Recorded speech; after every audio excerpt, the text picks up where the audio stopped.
Ang ngiti ng 23 taong gulang na si Mika, abotay nga. Excited na daw kasi siyang mag-summer outing.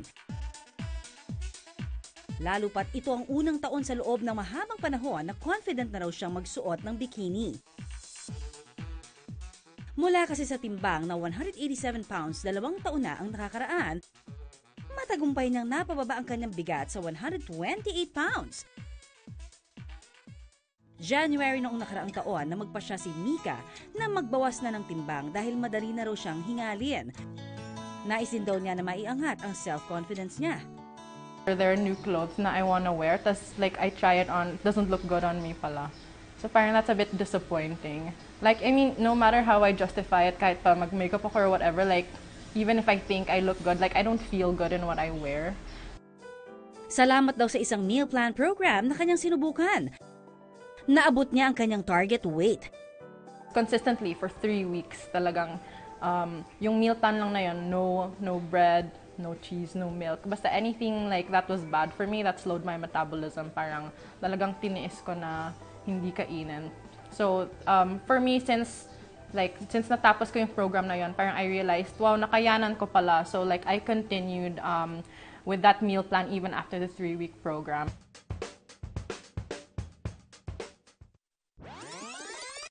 Pero ano ito? Ang ngiti ni Mika, napalitan ng pagkadismaya. Dahil ang balat sa ilang parte ng kanyang katawan nabanat din. May stretch mark siya sa kanyang mga braso, sa kanyang balakang at kanyang mga binti. I wear shorts, pero like I make sure hindi pa din kita yung stretch mark. Especially like for morenas, kasi syempre like the stretch mark line is fair. So in contrast, kung morena ka, mas kita talaga. Lalo na like during the summer, kung iitim ka din, sobrang mas kita.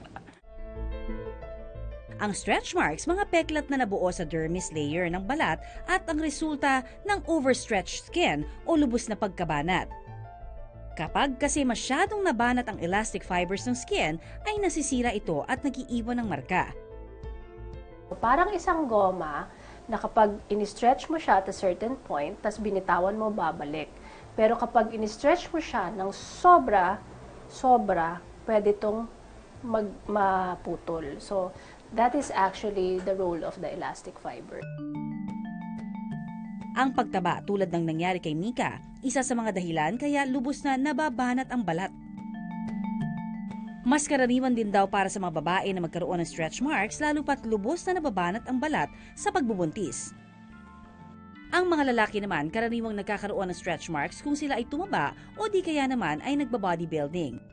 Kadalasang nabubuo ang stretch marks sa tiyan, balakang, puwitan, binti at itaas na bahagi ng braso. At dahil nga isa itong uri ng peklat, hindi raw ito basta-basta na lamang nawawala. Hindi rin daw sapat ang paggamit ng mga pamahid para mawala ito, katulad na lamang ng ginawa ni Mika.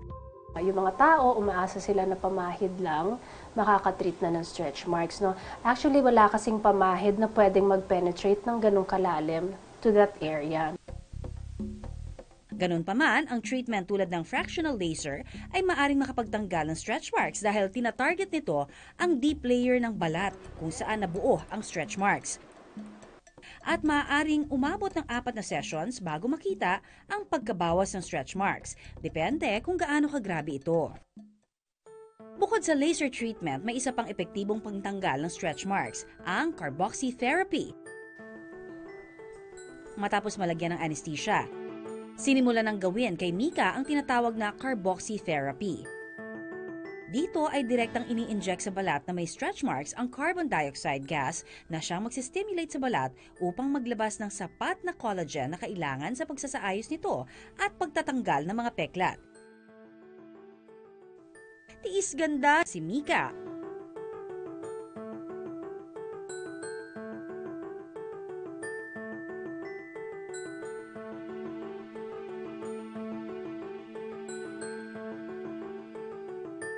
Na-feel ko lang yung parang kinukurot na stingy sensation. Yung parang kinukurot ka ng lola mo.